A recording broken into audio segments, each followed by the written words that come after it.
नमस्कार, मी प्रभाकर लोंढे, खडतार प्रवास वर्तमानपत्राचा तथा खडतार प्रवास यूट्यूब चॅनलचा मुख्य संपादक। आज आपण अमोल जाधव यांची मुलाखत घेणार आहेत। अमोल जाधव कोण आहेत तर ज्यांनी सतत जिल्हाधिकारी यांच्यावर संशयाची टांगती तलवार ठेवली होती आणि सतत कलेक्टरच्या बाबतीमध्ये सचिन ओंबासे यांच्या बाबतीमध्ये हे समाजसेवक अमोल जाधव कधीही समाधानी नव्हते। कारण सचिन ओंबासे हे भ्रष्ट अधिकारी आहेत आणि चोराला न्याय देणारे आणि संन्याशाला फाशी देणारे असे अधिकारी आहेत असं अमोल जाधव सतत म्हणायचे। आणि नेमकं त्या भवऱ्यामध्ये सचिन ओंबासे अडकले। हे जिल्हाधिकारी आहेत आणि त्यांच्या क्रिमिनल सर्टिफिकेटच्या सह विविध घोटाळ्यामध्ये सचिन ओंबासे जिल्हाधिकारी अडकलेले आहेत। त्यांच्या वेगवेगळ्या चौकशा चालू आहेत। ते आपण अमोल जाधवकडून विचारूया, कारण अमोल जाधवने ही बातम्या लावून धरलेल्या आहेत। यांच्या चौकशा व्हाव्या म्हणून हा मुद्दा लावून धरलेला आहे। त्यांना विशेष माहिती विचारूया। जाधव साहेब, काय तुम्हाला सचिन ओंबासे जिल्हाधिकारी धाराशिव यांच्याविषयी काय संशय होता तुम्हाला नेमकं, आणि कसं तुम्ही पुराव्यासहित त्यांना उघडं पाडलं? संशय म्हणजे काय, काम न करणे कोपऱ्याला गोळ लावणे, चाटता बी येत नाही, कोपऱ्याचा गोळ फक्त दिसतो, असं काम आहे सचिन ओंबासे जिल्हाधिकारी साहेबांचं होतं। बर बर मी त्यांना लोकसभेपासून एक अतुल खंडागळे त्यांनी डेप्युटेशन रद्द केलेली होती सगळ्या तलाट्याची, पण तुळजापूरमध्ये अकाउंटंटला तलाठी ठुलतात तेव्हापासून मी त्यांना म्हणत होतो, तर ती मला गोल गोल उत्तरं देत होती। नंतर मी तुळजाभवानी मंदिरातल्या BVG कंपनीचं सफाई सिक्युरिटी गार्डचं टेंडरचा विषय काढला, त्यात अनेक गैरकारभार होती, त्यात बी त्यांनी पांघरून घातलं। मग ज्यावेळेस BVG कंपनीला हाऊसकीपिंगचं काम द्यायला लागले त्यावेळेस ती बॅकलिस्टमध्ये होती।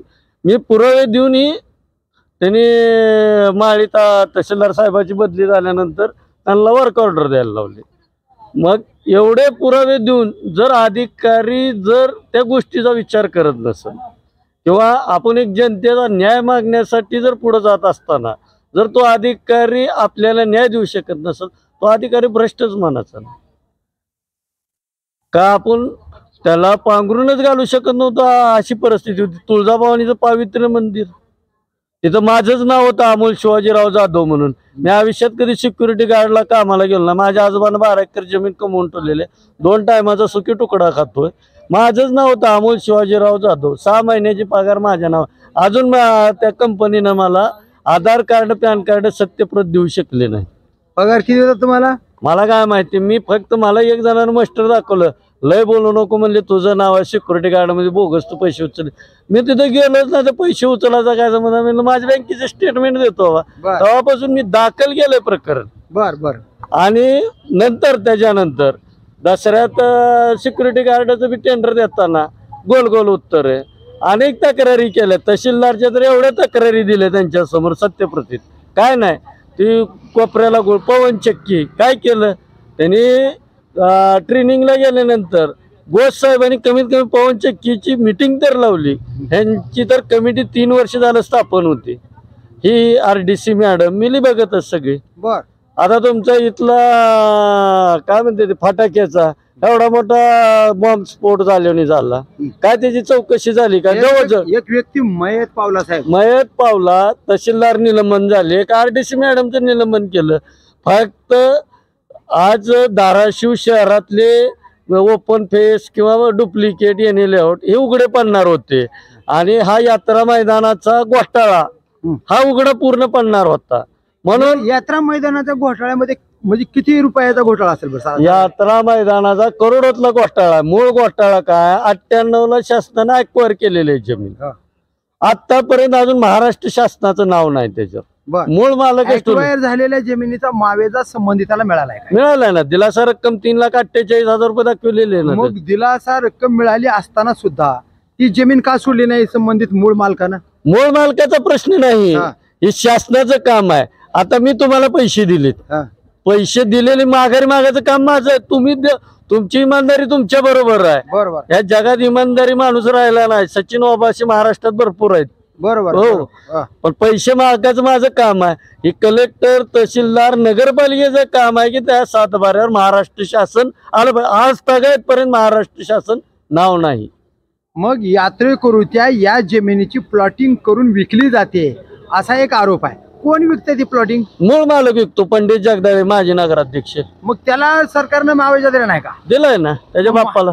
मावेजा देऊन सुद्धा विकताय. अहो डुप्लिकेट येणे लेआउट आहेत. मग कलेक्टर साहेबांनी काय ऍक्शन घेतली? कलेक्टर साहेब कशाला काय करते? चोराच्या पाठीमागे कलेक्टर साहेब आहे. चोरी करा, मी तुम्हाला अभय द्यायला तयार आहे. मग कलेक्टरचा यामध्ये हात असेल काय? हात असणारच ना. हा. मला सांगा, आज त्यांच्या तिथे तक्रार करून वर्ष झालंय. हा. संभाजी नेपतेनी हा. त्यांनी फाईल कुणाकडे पाठवली? डवळे साहेबाकडे. हा. डवळे साहेबांनी त्याच्यावर कमिटी नेमली. तुळजापूरचे तहसीलदार अध्यक्ष आहेत, PSI सदस्य आहेत, शिवसाहेब सदस्य आहेत, मंडळ अधिकारी सदस्य आहे, 5 जणांची समिती नेमलेली आहे, तलाठी सदस्य आहेत. मग 6 महिने त्या पंच कमिटीनं फक्त काय काम केलं? झोपी काढायचे काम केल्या. मग आम्ही ती विषय विधानसभेचं इलेक्शन झाल्यानंतर डवळे साहेबाची ओळख झाली माझी. मग मी संभाजी नेपतेला घेऊन नकाशा घेऊन पूर्ण फाईल दाखवल्यानंतर डवळे साहेब म्हणले आपण तर याच्यावर कमिटी नेमलेली आहे, ही मला प्रकरणच माहिती नाही म्हणले काय ते. मग त्यांनी तात्काळ, आम्ही त्यांना 23 तारखेला भेटलो, त्यांनी तात्काळ ऑर्डर काढली की तुम्ही 8 तारखेपर्यंत संबंधित पूर्ण अहवाल तयार करून माझ्या समोर हजर राहा. मग 26ला मला एक बोगस येणे लेआउटची खरेदी मिळाली. मग मी ती दाखल केली 26ला तक्रार. 26ला संध्याकाळी मी सोबत आलो. डवळे साहेबांनी चेक केलं. 27ला यांच्यावर आरोप झाले म्हणून यांनी लगेच हे केलं ना, लेखणी बंद आंदोलन केलं. 27-28ला लेखणी बंद केलं. 29, 30, 31ला कलेक्टर साहेब आले. साहेब रजेवर होते, आले. पुन्हा अजून 31 तारखेला मग ही विषय तिथं थांबला. परत माघारी घेतले, सुरळीत कामकाज चालू झालं. मग 5 तारखेला असं काय घडलं की 6 तारखेला डवळे साहेबाला निलंबनाचा प्रस्ताव गेला. 7 तारखेला निलंबित केलं का? 6 तारखेला गेला, 7 तारखेला निलंबित केलं. 8 तारखेला या यात्रा मैदानाचा प्रस्ताव येणार होता ना. म्हणजे उघडं पडणार होते. तहसीलदार जाणार होता घरी. तहसीलदार हा सचिन ओबाचा राईट हँड, RDC मॅडमचा राईट हँड. बर आपलाच माणूस जर उद्याच्याला निलंबित करावा लागला त्याच्याऐवजी डवळेलाच करायला निलंबित. तहसीलदार, RDC आणि कलेक्टर हे 3 जण संगम मताने ही घोटाळा केलाय असं म्हणायला हरकत नाही. मग मला सांगा, वर्षभर जर तुमच्याकडे पूर्ण फाईल येते, एक समाजसेवक संभाजी नेपते पूर्ण कागदपत्र देतो, मग 1 वर्ष तुम्ही काय करता? काय करता सांगा ना. मग उलट संजय कुमार ढवळे साहेबाला सस्पेंड केलं साहेब. मग ते ना चोर सोडून संन्याशाला फाशी. बर, आता पुढे काय केलं साहेब तुम्ही? आता पुढे न्यायालय सुद्धा दाद मागता म्हणला होता. मी लोक आयुक्ताकडे, कलेक्टर साहेबाला जेवढ्या तक्रारी दिलेल्या आहेत त्याचं निरसन त्यांनी केलेलं नाही. मी पुढच्या आठवड्यात लोक आयुक्ताकडे पूर्ण बंच घेऊन लोक आयुक्ताकडे सचिन ओबाशे साहेबाची तक्रार अजून एकदा करणार आहे. हा निष्क्रिय जिल्हाधिकारी होते, ह्यांनी फक्त भ्रष्टाचाराला पाठीशी घातलेला आहे. ह्यांनी काही केलेलं नाही या जिल्ह्यासाठी. ह्या जिल्ह्यात त्यांनी फक्त भ्रष्टाचाराच्या शाळा घेतल्या. अरे बापरे. आज तुमच्या तुळजापूरच्या काही महिला आल्या होत्या, त्या महिलांचं सुद्धा म्हणणं होतं की भाविकांसाठी यात्रा मैदान मिळालं पाहिजेत आणि हे एक्वायर केलेली जमीन असताना सुद्धा इथून प्लॉट करून विकले जातात. त्या मूळ मालकावर काय कारवाई करण्याची मागणी? आता तुम्ही जर यात्रा मैदान बघितलं तर यात्रा मैदानावर समोर यात्रा मैदानात उभारलं तर तुम्हाला डायरेक्ट महाद्वार दिसतं. लय झालं 5 मिनिटाचं अंतर आहे यात्रा मैदान ते महाद्वार. त्या यात्रा मैदानात कितीही गर्दी उद्या तुळजापूरमध्ये, अशा 1,00,000 गाड्या उद्या दररोज, एक लाईनीमध्ये 1,00,000 गाड्या बसतात. अरे बापरे. तिथून भाविकाला 5 मिनिटाचा रस्ता आहे. भाविक कुठेही चुकू शकत नाही, कारण भाविकाला एक खूण लक्षात येते की आपण महाद्वार दिसतोय, समोर आपली पार्किंग आहे, यात्रा मैदान. हे कोणी केलेलं आहे? त्यावेळेसचे विद्यमान कैलासवासी माणिकराव दादा कपले यांनी पुढचा दृष्टिकोन ठेवून यात्रा मैदानाचं 98ला आरक्षण 89ला आरक्षण टाकलेलं आहे, रिझर्वेशन. त्याला दिलासा रक्कम दिलेली आहे. मग ही कसं आहे, आता आपलं कुठं तर मिळतंय ह्याच्यासाठी ह्यांनी सगळे भूखंडाचा श्रीखंड केलेला आहे. आता तुमच्या नगरपालिकेला ही जमीन भूसंपादित केलेली आहे. नगरपालिकेच्या शिवचं म्हणणं काय? तुळजापूरच्या नगरपालिकेच्या शिवाचं म्हणणं काय? प्रभारी आहे तो. बर. तो गळ्यात घंटा बांधायला तयार नाही ना. हा. तो वरची मलाई खातो, खालचं दूध कोण का खायना म्हणतो. अशी शिवाची परिस्थिती. आता काय आव्हान करणार आहे, काय तक्रार आहे शेवटी? आता माझ्या सगळ्या माता महिला भगिनी आलत्या. होय होय. मी तर न्याय मागासाठी फिरालोय, पण आमला पाठिंबा देण्यासाठी माझ्या माता भगिनी आमच्या सोबत आज आलेले. 3दा आम्ही ती 28ला अजून एकदा सुनावणी आहे. 28ला तहसीलदार बोळंगे यांनी जर नाही अहवाल दिला आणि जर समोरच्या ज्यांनी भूखंडाचा श्रीखंड केला त्यांना जर साथ देणार असतील 28 तारखेला अहवाल जर नाही दिला आणि 28 तारखेपर्यंत त्यांनी जर महाराष्ट्र शासनाचं नाव सातबाऱ्यावर जर नाही आणलं तर 3 तारखेला हजारोच्या संख्येने महिला आमरण उपोषणला तहसील कार्यालयाच्या समोर बसणार आहेत. जाधव साहेब, तुम्ही एकटेच बाईट देत होता पहिला. आज तुम्हाला तुळजापूर तालुक्याचा बी पाठिंबा मिळालाय, धाराशिवच्या बी लोकांचा पाठिंबा मिळालाय, सरकारच्या काही अधिकाऱ्याचा बी पाठिंबा मिळालेला आहे. काय वाटायला आज तुम्हाला? सगळ्यात मला तुम्ही एक प्रश्न विचारला होता, त्या प्रश्नाचं उत्तर द्यायचं मूळ तर मला. मी शिंदे गटात प्रवेश केल्यानंतर तुम्ही मला एक प्रश्न विचारला होता की तुम्ही समाजसेवक होतो पण आता पक्षात गेलो, पण आता समाजसेवा कशी करणार होतो. मी तुम्हाला एक काय म्हणलो होतं की जर उद्याच्याला अन्याय होत असेल तर मी पक्षाच्या वरिष्ठाला कानावर घालन. बरोबर बरोबर. तसं मी पहिल्या दिवशी 25 तारखेला पालकमंत्री साहेबाच्या पूर्ण कानावर घातली. 26 तारखेला नियोजन भवनाची मिटिंग झाल्यानंतर पालकमंत्री साहेबांनी कलेक्टर, RDC मॅडम, तहसीलदार शिवला बोलून ह्या विषयात लक्ष घाला म्हणून ताकीद दिली.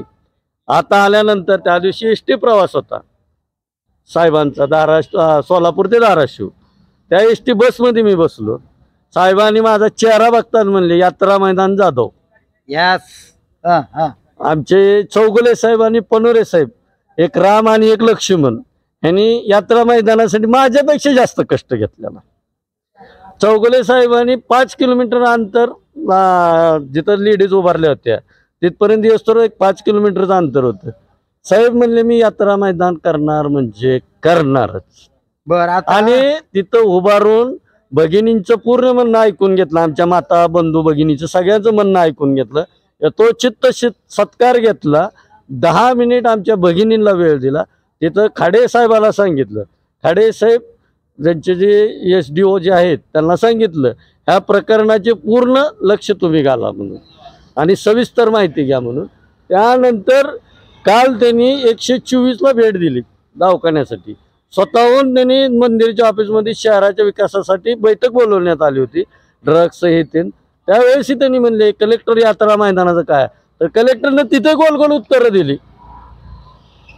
मी उभारलं असताना त्यांच्या लक्षात आलं आपलं सगळं प्रकरण उघडकीस येणार. सर सर सर सर म्हणून विषय दुसरीकडे डायव्हर्ट केला. पण साहेबांनी तो स्वतःहून यात्रा मैदानाचा विषय घेतला आता. आणि नंतर 124ला आमची जी भाविकासाठी जी पुजारी वर्ग होता 24ला भेटायला गेले. साहेबांनी तिथेही जाईल ना मी यात्रा मैदान करणार आहे. साहेब ज्या यात्रा मैदान जिथं होणार आहे त्या मार्गावरून जात होते. साहेबांनी तिथं अडवल्यानंतर स्वतः साहेबांनी यात्रा मैदान बघितलं आणि तिथं मी एवढं म्हणलं साहेबाला, जसं विलासराव देशमुख साहेबांनी आग्र्यात जसं शिवाजी महाराजाचा पुतळा उभा केला तिथं कोण शिलेत नाव विलासरावजी देशमुख साहेबाचं गोंदले गेलेलं आहे, तसं यात्रा मैदानावर अजरामर नाव जोपर्यंत सूर्य चंद्र आहे तोपर्यंत एकनाथ शिंदे साहेब असतील, पालकमंत्री म्हणून तुम्ही प्रतापजी सरनाईक साहेब असतील, आमचे ज्ञानराज चौगुले साहेब असतील, ह्यांचं कोण शिलेवर नाव राहील. साहेब म्हणले मी देवीचा निसंग भक्त आहे, मी कुणाचंही नाव लावू देणार नाही, तिथं फक्त देवीचं नाव राहील आणि भाविकासाठी. एक विषय होता की ओंबाशे साहेबाला प्रताप सरनाईक साहेब पालकमंत्री तुमची तक्रार मी मुख्यमंत्र्याकडे करीन असे म्हणाले बघा, आणि त्यांना झापलं. तो झापण्याचा विषय काय होता तेवढं सांगा. यात्रा मैदानात सचिन ओंबाशी साहेब हात बांधून उभारले आणि त्यांना डबल डबल म्हणले तुमचं काय लागे बांधे आहेत, तुम्ही का कारवाई करीत नाही आणि कुणाला दम देतात आणि ज्यांनी तक्रार केली त्याला धमकी देण्याचा काय संबंध आहे? तुम्हाला मी मुख्यमंत्र्यांकडे तुमची तक्रार करणार. हा विषय काय होता? ते ड्रग्सचा विषय होता. हा म्हणजे इथं तुळजापूरमध्ये काय झालंय मी तुम्हाला पहिल्यांदाच सांगितलं, अक्काच्या अक्का त्याच्यावरला बोक्का कोण आहे ती तुम्ही ओळखायचं, मी नाही ना. मी सांगितलं तुम्हाला अक्काच्या अक्का वरचा बोक्का. बर मी तुम्हाला काय म्हणलं, बीडचा धाराशिव होऊ देऊ नका. सचिन ओबाशी जे आले ते धाराशिवला फक्त माल किती काम येऊ द्या, पैसे आहेत का तर काम, अशी गत या धाराशिव जिल्ह्याला भ्रष्टाचाराची कीड लागलेली होती. आता येणाऱ्या नवीन जिल्हाधिकारी साहेबाला विनंती आहे, तुम्ही आल्यानंतर जसं गेळाम साहेब आणि काम करून जसं धाराशिव जिल्ह्याचं उज्ज्वल नाव, तुळजाभवानी मंदिराचं नाव उज्ज्वल केलं, तसं येणाऱ्या कलेक्टर साहेबांनी गेळाम साहेबासारखं करावं. आणि हा जिल्हा भ्रष्टाचार नाही तर हा जिल्हा विकासा प्रतापजी सरनाईक, एकनाथजी शिंदे साहेब, प्रतापजी सरनाईक, ज्ञानराजजी चौगुले साहेब यांच्या नेतृत्वाखाली विकासाच्या दृष्टीने वाहत आहे. आणि इथे एकही रुपयाची लाचखोरी होत नाही, हे आपण कलेक्टर साहेबांनी करावं.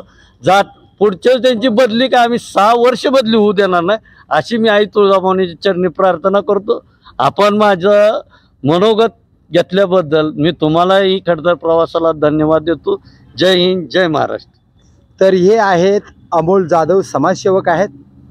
पूर्वी हे उद्धव बाळासाहेब ठाकरे सेनेमध्ये होते, पण विकास मला जिल्ह्याचा करायचा आहे आणि विकास करण्यासाठी सर्वसामान्य माणसाला न्याय देण्यासाठी यांनी मध्यंतरी प्रवेश केला आणि त्या प्रवेशाच्या माध्यमातून समाजसेवा अत्यंत चांगल्या पद्धतीने करतात. की जे भ्रष्टाचारी अधिकारी, जिल्ह्याचे भ्रष्टाचारी अधिकारी सचिन ओंबासे जिल्हाधिकारी होते, या ओंबाशांचा भ्रष्टाचार उघडा पाडल्याशिवाय मी थांबणारच नाही, ही भूमिका अमोल जाधवनी घेतलेली आहे. तर पाहूया येणाऱ्या काळामध्ये सचिन ओंबासे साहेबांना कायद्याच्या नियमात बसवून 100% शिक्षा करणारच हा ध्यास त्यांनी घेतलाय. तर पाहूया येणाऱ्या काळामध्ये सचिन ओंबासे साहेब कुठं अडकतात ते. येणाऱ्या काळातच मी प्रभाकर लोंढे, खडतर प्रवास वर्तमानपत्राचा तथा खडतर प्रवास यूट्यूब चॅनलचा मुख्य संपादक. या चॅनलला सबस्क्राईब करा, शेअर करा, लाईक करा, बेल आयकॉनचं बटन दाबा आणि असे समाजहिताचे वेगवेगळे व्हिडिओ पाहण्यासाठी खडतर प्रवास यूट्यूब चॅनल सबस्क्राईब करा. धन्यवाद तुळजापूरकर, धन्यवाद धाराशिवकर. जय हिंद, जय महाराष्ट्र.